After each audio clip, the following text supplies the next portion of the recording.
नमस्कार, मी मयुरेश कळव. सकाळ, साम आणि इन प्रस्तुत आवाज महाराष्ट्राचा अपेक्षा तरुणाईच्या या विशेष कार्यक्रमात तुमचं मनापासून स्वागत. खरं तर संपूर्ण राज्यभरात निवडणुकांची रणधुमाळी सुरू आहे. आपण पाहतोय मतदार राजाला आकर्षित करण्यासाठी सगळे रोड शो घेत आहेत, रॅली घेत आहेत, सगळीकडे प्रचारसभा सुरू आहेत. आणि या सगळ्या निवडणूक प्रक्रियेत एक महत्त्वाचा घटक आहे, तो म्हणजे नवमतदार अर्थात तरुणाई. आपण म्हणतो की तरुणाईवर संपूर्ण देशाचं भवितव्य अवलंबून आहे. तर या तरुणाईच्या मनात नेमकं काय चाललं आहे, ते या निवडणुकीकडे कसं पाहतायत, त्यांचे काय प्रश्न आहेत, त्यांना राज्यकर्त्यांकडून काय अपेक्षित आहे, ही सगळी मतं आपण आज या कार्यक्रमाच्या माध्यमातून जाणून घेणार आहोत.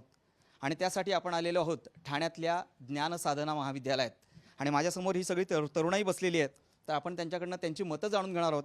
सगळ्यात आधी ताई मला सांगशील की काय अपेक्षित आहे? आता निवडणूक आता आलेल्या आहेत, तू बघते सगळीकडे प्रचार सुरू आहेत, वेगवेगळी आश्वासनं दिली जात आहेत, जाहीरनामा मांडला जातोय. तुमच्या मनामध्ये काय चाललंय? तुम्ही या निवडणुकीकडे कसं पाहता? सध्याचं जे मतदान आहे तर त्याच्यामध्ये अनेक राजकारणं आपल्या घरोघरी येतात, आपल्या एरियामध्ये येतात आणि एरियामध्ये येऊन आपल्याला अनेक आश्वासनं देतात की आम्ही तुमच्या इथे सगळे काही जे काही इलेक्ट्रिसिटीचे जे काही आपलं लाईट बिल आहे ते आम्ही कमी करू, आम्ही तुम्हाला हे सुविधा देऊ, सगळ्या सुविधा वगैरे देतात. पण कोणताही राजकारणी जो आहे तो महिलांच्या सुरक्षेसाठी कोणतंच आश्वासन देत नाही किंवा तो महिलांच्या सुरक्षेसाठी कोणतंच पुढाकार घेत नाही.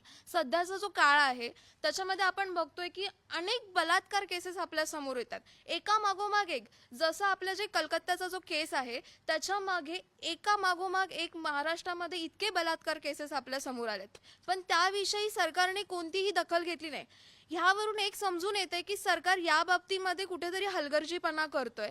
कायदे जे काही आहेत त्याच्याकडे तो गंभीरपणे लक्ष देत नाहीये. जे काही बलात्कार वगैरे ज्या काही गोष्टी होत आहेत त्यांच्याकडे, त्या गुन्हेगारांकडे काही कठोर कारवाई केली जात नाही. यामुळे हे जे काही केसेस आहेत यांना अजून वाव मिळतोय. महिलांच्या सुरक्षेसाठी कोणत्याही ज्या योजना वगैरे केल्यात त्यांची कोणतीही गंभीरपणे दखल घेतली जात नाहीये.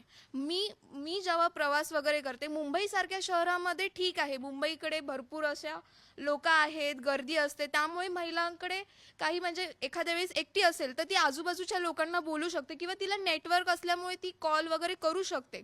पण ग्रामीण भागातल्या ठिकाणी काय, ग्रामीण भागातल्या ज्या स्त्रिया आहेत त्या इथल्या तरुणांसा म्हणजे शहरासारख्या ठिकाणातल्या महिलांसारख्या नाही बाहेर फिरू शकत. एका ठिकाणी तुम्ही आम्हाला अनेक आश्वासनं देतात, लाडकी बहीण योजना असेल की अनेक तुम्हाला मोफत शिक्षण देऊ, ह्या सगळ्या गोष्टी त्यासाठी तुम्ही पाठिंबा देतात, पण महिलांच्या सुरक्षेसाठी काय?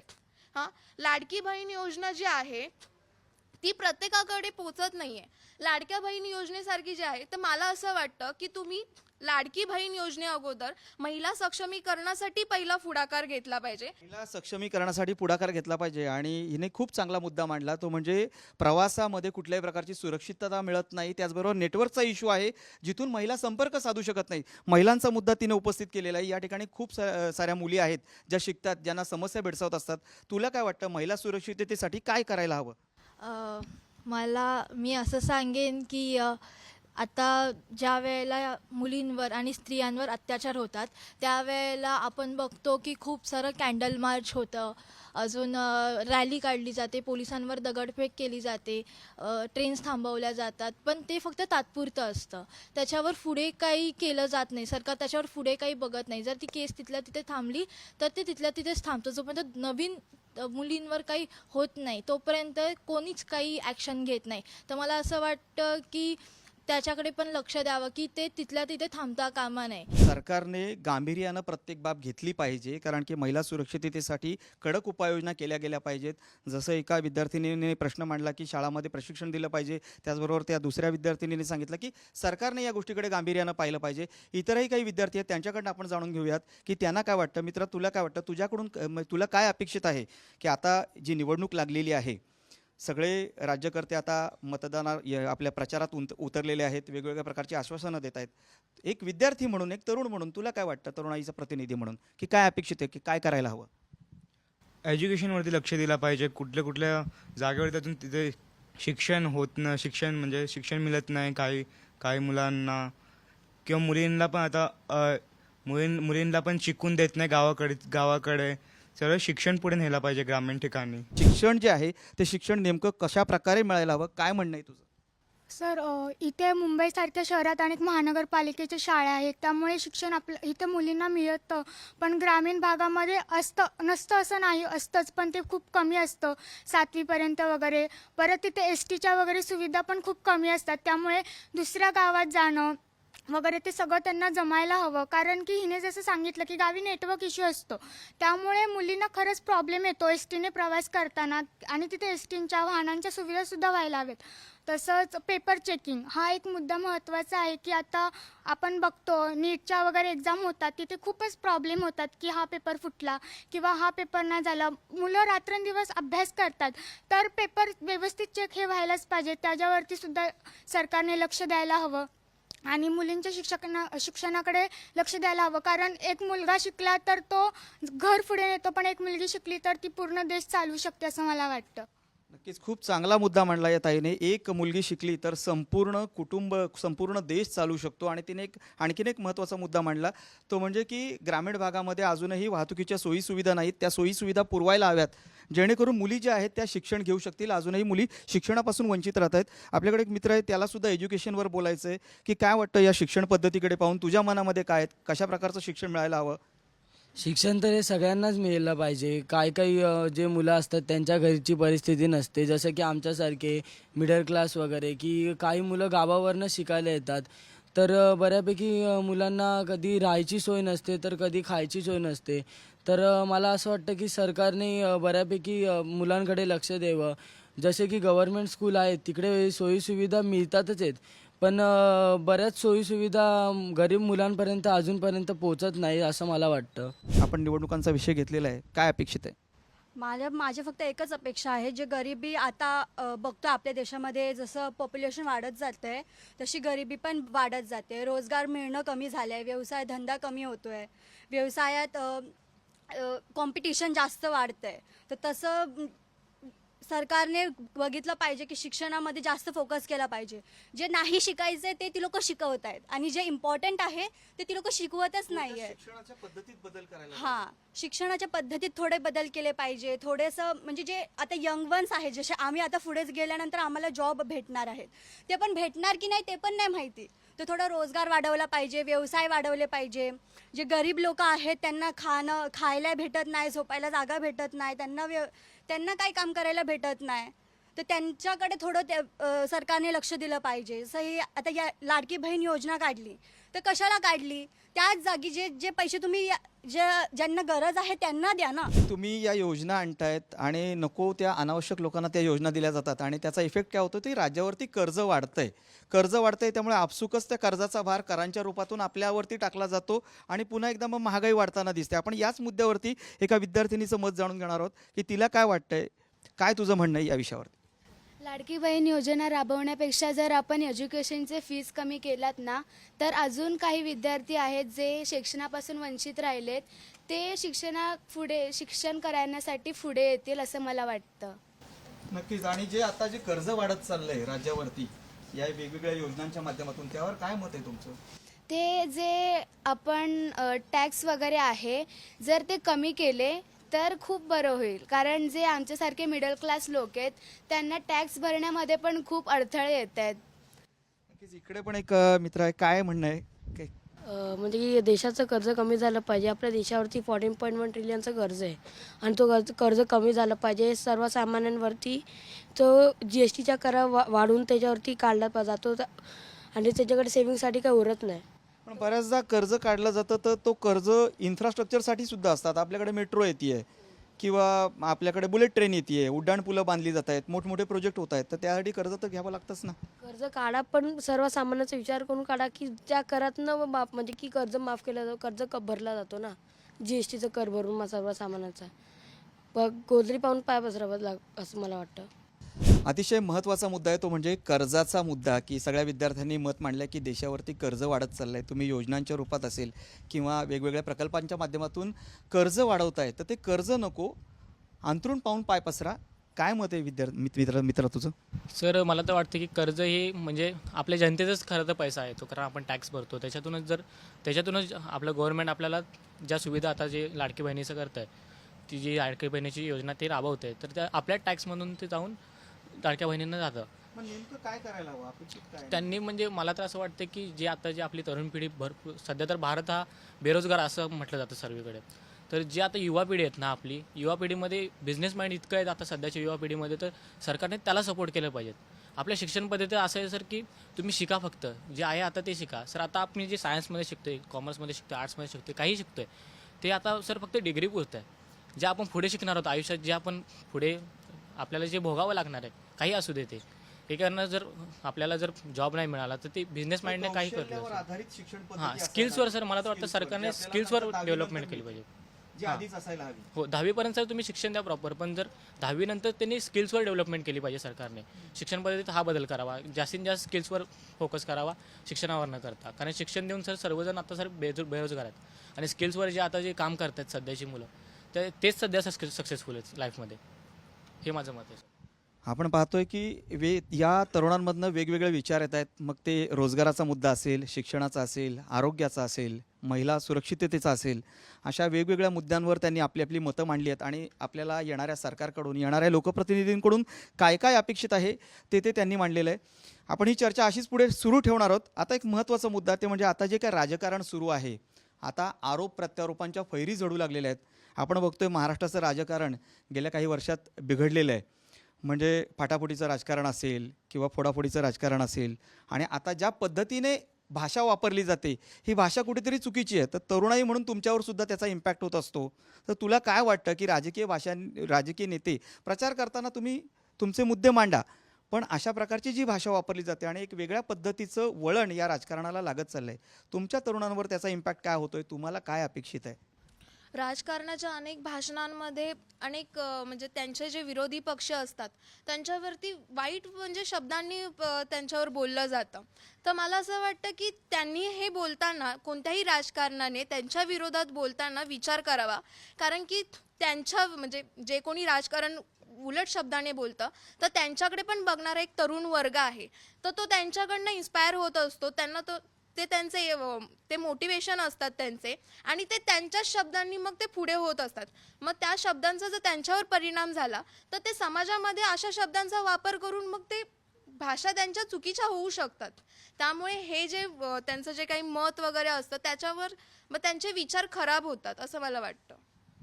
राजकारण्यांनी भाषा वापरताना जपून वापरायला हवी, कारण त्याचा इम्पॅक्ट हा तरुणाईवर कुठे ना कुठेतरी होत असतो. कारण तरुणाई जे आहे, भले आता ते नवमतदार आहेत, त्यांच्यावरती कुठल्याही राजकीय पक्षाचा शिक्का नाही, मात्र राजकीय नेत्यांचा इम्पॅक्ट त्यांच्यावर कुठे ना कुठेतरी होत असतो, त्यांच्या विचारांचा शिक्का बसत असतो. आपण मित्राकडून जाणून घेऊयात की काय वाटतं तुला, आता राजकारण बिघडत चाललंय का आणि काय अपेक्षित आहे तुम्हाला? सर सध्या तर ना म्हणजे राजकारणाची आता भाषणाबद्दल बोलायचं झालं तर ते ना आता जनतेचा विचार न करता की स्वतःच्या जे त्यांचे विरोधी आहेत त्यांना कसं पडवायचं खाली, हे त्यांचा विचार जास्त चालू आहे. की त्यांना म्हणजे त्यांना ट्रोल करतायत त्यांच्या भाषणामध्ये की हा असा आहे तसा आहे. मग तसं न करता त्यांनी जनतेचा विचार पहिला केला पाहिजे. तुमचे विकासाचे मुद्दे मांडायला हवेत असं अपेक्षित आहे तुम्हाला? विकासाचे त्यांनी मुद्दे मांडून त्यांनी सांगायला पाहिजे की बाबा तुम्ही असं करा की जसं आमची मदत करा आणि आम्ही पण तुमची मदत करतो, की तुम्ही सपोर्ट केला पाहिजे तरच आम्ही पुढे काहीतरी करू, हे त्यांनी आपल्या भाषणात सांगितलं पाहिजे ना. की दुसऱ्यांना कसं पाडवायचं किंवा त्यांची चुका सांगणं हे राजकारणात बरोबर नाही आहे सर. आपण महाराष्ट्रातलं बदलतं राजकारण आणि राजकारण्यांची भाषा या विषयावरती बोलतोय की ही भाषा कुठेतरी घसरत चालली आहे. ताई, काय सांगशील, तू सगळं हे जवळून पाहतीये, काय वाटतंय तुला? मला असं वाटतं की आता समजा एखादा जो नेता जो उमेदवारासाठी उभा राहतो तो आधी पहिला म्हणजे जेव्हा निवडणूक येतात तेव्हाच म्हणजे जनतेबद्दल प्रेम का दाखवतो, त्याच्या आधीगर का नाही. जेव्हा निवडणुका येतात तेव्हा तुम्ही सांगता की आम्ही तुमच्यासाठी हे करू ते करू, जे रस्ते बिघडले आहेत ते सरळ करू. दिव्यामध्ये खरं तर पाण्याचा प्रॉब्लेम थोडा आहे, लाईटीचा पण प्रॉब्लेम आहे, तो सुद्धा अजून ठीक बऱ्यापैकी होत नाही आहे. माझं फक्त एवढंच म्हणणं आहे की जेव्हा निवडणूक येतात तेव्हा तुमचं जनतेबद्दल एवढं प्रेम का असावं. जर समजा पहिल्यापासून जर तुमचं जनतेबद्दल प्रेम असेल तर जनताही तुम्हाला तेवढीच प्रेम जी माया असेल ती देणार ना तुम्हाला. तर ज्या जे प्रॉब्लेम्स आहेत लाईटीचं प्लस पाण्याचे वगैरे ते पण सरळ झाले पाहिजे जेव्हा तुम्ही निवडणूक याल म्हणून. तेव्हा मग पुढे आम्ही जेव्हा पुढच्या वर्षी जे निवडणूक येईल तेव्हा आम्ही आवर्जून तुम्हाला मत द्यायला आम्ही पुढे असू. पण बऱ्याचदा असं देखील होतं की आपल्याला त्या उमेदवाराला किंवा तुमच्या त्या प्रतिनिधीला काम करायची खूप इच्छा असते, पण बऱ्याचदा अंतर्गत राजकारण म्हणा किंवा इंटरनल पॉलिटिक्स जे आपण म्हणतो त्याचा सुद्धा कुठेतरी इफेक्ट असतो. त्याची इच्छा असूनही त्याला काम करू दिलं जात नाही, गटातटाचं राजकारण आड येतं.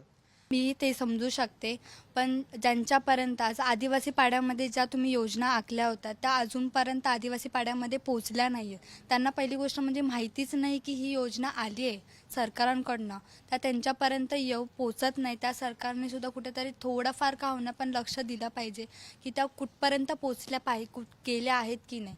कारण की आमच्यापेक्षा त्यांना खूप गरज आहे, कारण की त्या आदिवासी लोकांमध्ये आपल्याला 3 वेळेचं जेवण जे भेटतं ते त्यांना 1 वेळेचं पण जेवण तेवढं भेटताना मुश्किल आहे. तर ज्या योजना तुम्ही आमच्यासाठी ऐकल्यात त्यांच्यापर्यंत त्या योग्य पद्धतीने पोचत आहेत का, किंवा आमच्यापेक्षा त्यांना खूप गरज आहे त्याची, सो त्यांना पण पोचला पाहिजे असं वाटतं. जसं मगाशी म्हटलं तसं इन्फ्रास्ट्रक्चरचा मुद्दा जो आहे तो पुन्हा एकदा चर्चेत आलेला आहे आणि आता ही चर्चा जशी जशी रंगत चालली आहे तसतशी या मुलांचा उत्साह वाढत चालला आहे. हात वर येताना दिसत आहेत की आम्हाला बोलायचं आहे. म्हणजे आधी बोलण्यासाठी थोडेसे कुठेतरी लाजरे बुजरेपणा होता, मात्र आता खुल्ली आहेत ही पोरं. प्रत्येकजण म्हणतोय मला बोलायचं आहे.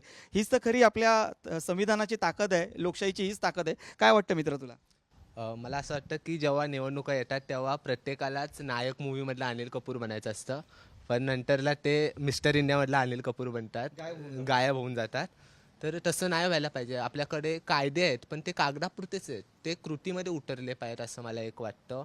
आणि त्यानंतर जे मगाशी मुद्दा होता की इकॉनॉमिक्स जे बिघडते की कर्ज आपण काढतोय, तर ते पण जर तुम्ही फॉरेनमध्ये जायला संधी दिली तर असं नाही की तिथं काम करून पण ते तिथल्याच देशाचा विकास करतायत. तिथे काम करून पण ते जे फॉरेन करन्सी आपल्याकडे येते त्याच्यामुळे सुद्धा आपल्या देशाची इकॉनॉमी कुठं ना कुठे वाढत असते असं मला वाटतं. नक्कीच मित्रांनी खूप चांगला मुद्दा मांडला. तो म्हणजे नायकमधलं तुम्हाला अनिल कपूर व्हायला आवडतं, पण प्रत्यक्षात तुम्ही मिस्टर इंडिया होता. आपल्याकडे आणखीन एक मित्र आहे. काय सांगशील, तुला काय वाटतं या सगळ्या राजकीय घडामोडींच्या पार्श्वभूमीवर तुझी काय प्रतिक्रिया आहे? म्हणजे सर, जसं आपण बघत जातोय की महाराष्ट्राचं जे एकूण राजकारण आहे, तर 1 मे 1960ला हा महाराष्ट्र संयुक्त झाला मुंबईसह. तर तेव्हापासून पाहतोय की महाराष्ट्राला एका सुसंस्कृत राजकारणाची परंपरा आहे. आणि गेल्या काही दिवसात आता निवडणुकाची जी काही सुरू आहे, निवडणुकाचा जो काही कार्यकाळ सुरू आहे, त्या काळात प्रचारसभा असतील किंवा रॅल्या असतील किंवा त्यांचे पोस्टर्स असतील, त्याच्यावर एकदम अश्लाघ्य भाषेत त्यांची काय म्हणतात त्याला वक्तव्य सुरू आहे. त्यांचं हे आहे म्हणजे आधी वक्तव्य त्याच्यावर करून द्यायचं, वक्तव्य करून सोडायचं, त्यानंतर दिलगिरी व्यक्त करायची. हे काय बरं नाही आणि याचा थेट परिणाम आमच्यावर होतो. म्हणजे कधी ना कधी आम्ही पण ती गोष्ट तसं करू. आणि अजून एक मुद्दा मला मांडावा असं वाटतो की शिवछत्रपतींचा पुतळा 2 महिन्याखाली ते एक घटना झाली कोसळला, की एक महाराष्ट्रीयन म्हणून आणि एक मराठी म्हणून लाज वाटते की महाराजांनी बांधलेले गड किल्ले जवळपास 300-350 वर्ष तसेच्या तसे उभे आहेत आणि यांनी बांधलेला पुतळा अवघ्या 6 महिन्यात कोसळतो. तर खरंच हे एकदम दुःख झालं ज्यावेळेस ही घटना पाहिली त्यावेळेस. त्यामुळं शिवछत्रपतींचे गड किल्ले संवर्धन करण्याची आज खूप गरज आहे आणि त्यांचे पुतळे बांधून नाही तर त्यांचा विचार एक सगळीकडे पसरला पाहिजे. आणि जी भाषा वापरत चाललेत हे लोक, त्याचा एक खरं तर काय मित्र म्हणतो हे नाही. तुमचे खास करून आभार की तुमच्या थ्रू आमचा विचार जातोय. थँक्यू.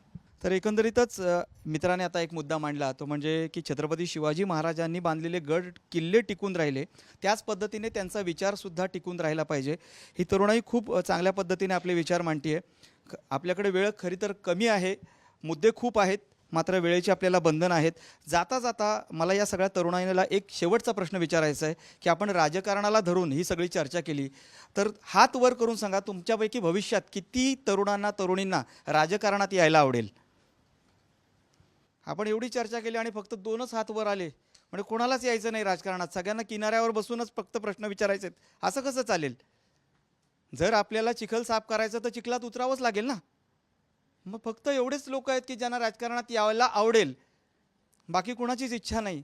तर एकूणच आपण पाहिलंच आज आपण या ज्ञानसाधना महाविद्यालयामध्ये आपण तरुणाईशी गप्पा मारल्या, राजकारण्यांकडून त्यांना काय अपेक्षा आहेत त्या मुद्द्यावर त्यांची मतं जाणून घेतली.